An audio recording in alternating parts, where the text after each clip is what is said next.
그런데 현장에 나오면요, 수년 동안 유효한 사회사업 구상을 미리 마련해 놔야 돼요. 이게 무슨 소리냐면요, 현장은 바쁠 것 같아요, 안 바쁠 것 같아요? 혹시 실습하면서 복지기관 현장 가보신 적 있으세요? 예, 현장 어떤 상황인 것 같으세요? 예, 그쵸. 예. 그래서 페이스북 같은 데 보세요. 그러면은요, 정시에 퇴근하는 경우를 너무 기뻐해. 이게 정상이라는 뜻 아니에요. 근데 그러고 있어요. 게다가 열정이 있어가지고 더 하고 싶으면 어떻게 돼요? 일이 더 늘어나요. 그래서 권대익 선생님도 지금 무슨 요일날 나온 거예요? 토요일날 나온 거예요. 그래서 하고 싶으면 하고 싶을수록 더 나와요. 그러다 보니까 구상할 시간이 별로 없고요. 책을 읽을 시간이 생각보다 적어요. 그래서 그 여유 있는 동안에 미리 수년 동안 유효한 사회사업 구상을 미리 마련해 놓는 것이 매우 중요하고, 그래야지 이걸 가지고 현장에서 써먹는 거예요. 그렇다고 이게 10년, 20년 가지 않아요. 왜냐하면 사회가 변하니까. 그래서 수년 동안 유효한 사회사업 구상을 미리 마련해 놓는 게 필요한 거예요. 왜냐하면 여러분 직장 생활 하는데 떨어지는 일 처리하며 사시겠어요? 내가 주인으로 사시겠어요? 내가 주인으로 살아야 돼요. 여러분들. 내가 주인으로 살아야 돼요. 반드시 그러셔야 돼요. 근데 그러려면은 떨어지는 일 처리해야 돼요? 내가 제안해야겠어요. 내가 제안해야 돼요. 예. 그러려면 국리가 있어야 돼요? 아니면 그때 준비해야겠어요? 예. 지시하면 그때 준비하면 늦어요. 예. 그러면요, 여러분들의 논리 수준이, 아이디어 구상 수준이 떨어지기 때문에 상사를 이기지 못해요. 그러면 상사가 볼 때에는 허접한 계획서를 담당자가 갖고 오거든요. 그러면 이거 바꿔라, 이거 바꿔라, 이거 바꿔라 라고 얘기하는데 그걸 다 수용하는 순간 누가 일하는 거예요? 상사가 원하는 걸 내 인생 시간 들여서 대신 살아주는 거예요. 그래서 내가 성장하고 있다고 느껴요? 아니면은 그냥 나는 끌려다니고 있다고 생각할까요? 끌려다니고 있다고 생각해요. 그래서요,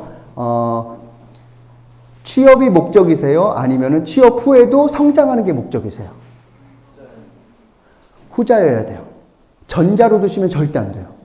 취업이 목적이 아니에요. 여러분들의 비전은 사회복지사 현장에 취업하는 게 목적이면 안 돼요. 그래서 아이들한테도 꿈을 물어볼 때 너 꿈이 뭐니? 라고 했는데 저는 변호사 되는 거예요. 이렇게 되는 것 자체의 목적을 꿈을 두잖아요. 그러면 되고 난 다음에 준비가 안 돼 있어요. 어떻게 할 것인지. 그래서 여러분들도 지금 현장을 준비한다고 하는 건 현장에 취업하는 게 목적이 되어서는 절대로 안 되고, 취업하고 난 다음에 나는 어떠한 사회사업을 하겠다라고 하는 것까지가 가야 되는데, 그러려면 지금부터 어떤 사회사업 하고 싶은지가 어느 정도 준비가 돼 있어야 되는 거예요.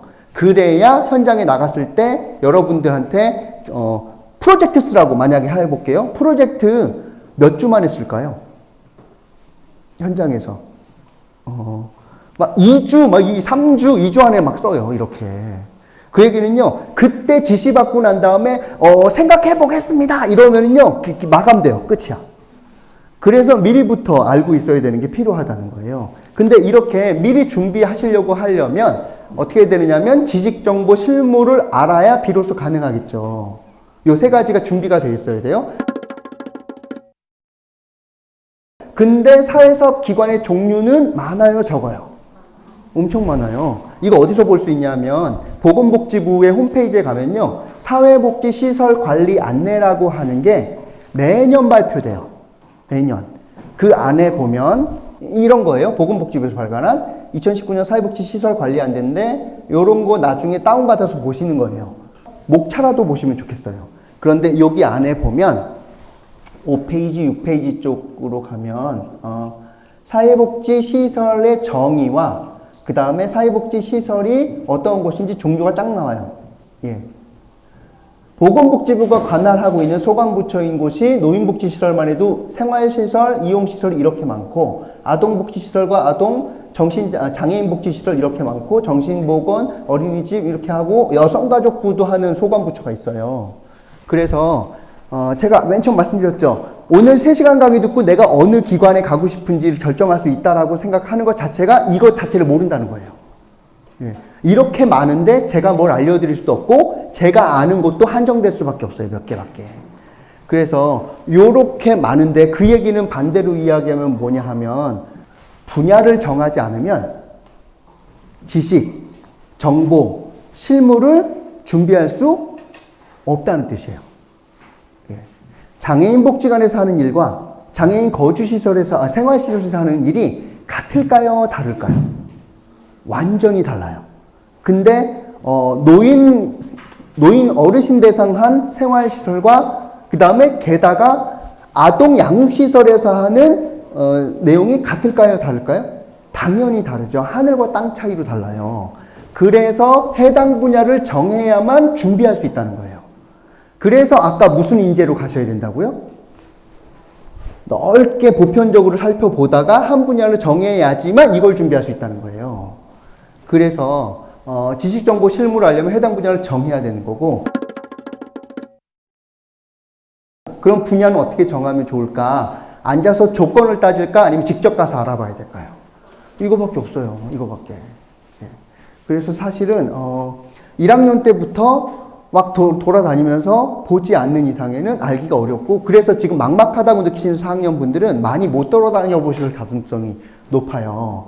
그래서 여기는 실천 학문이기 때문에 학교에서 공부만 한다고 되는 경우가 별로 없어요.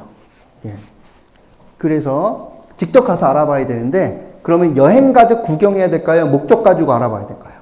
목적 가지고 알아보셔야 돼요. 그런데 나와 맞는지 모르겠어요 라고 하면요, 몸으로 경험하지 않으면 알 수 없는 것들이 있어요. 그래서 예를 들면 자동차 좋아하면 자동차 업무가 나와 맞는 걸까요? 아닐까요? 그건 몰라요. 그리고 자동차가 좋아요? 자동차 업무를 맞는 것 같아요. 하지만 자동차 업무도 여러 가지가 있겠죠. 자동차 좋아하면 설계, 제조, 정비, 렌트, 세금, 폐차, 운전, 등록 업무, 국토교통부 업무 당연히 좋아지는 거예요? 나랑 맞는 거예요? 아니면은 상관없을 수 있어요. 상관없을 수 있어요. 근데 대부분 현장에서 어떻게 준비하느냐 하면 나는 장애인이랑 만났을 때 참 마음이 편하더라고 라고 하면서 장애인 복지관에 가겠다 라고 그냥 이렇게 비약해요. 비약이 하늘로 넓이 띄워버리는 거죠. 논리가. 그렇게 가면 곤란하고요. 구체적으로 가서 경험해 봐야 돼요. 몸으로. 근데 몸으로 경험하기 가장 쉬운 방법이 뭐예요? 모르는 곳에 그냥 가면 안 받아줘요, 여러분들. 근데 누구한테 매달리면 갈 수 있어요? 그 분야에 있는 선배들을 알아야 되는 거예요. 그래서 아까 제가 맨 처음에 누굴 잡아야 된다고요? 선배 잡아야 돼요.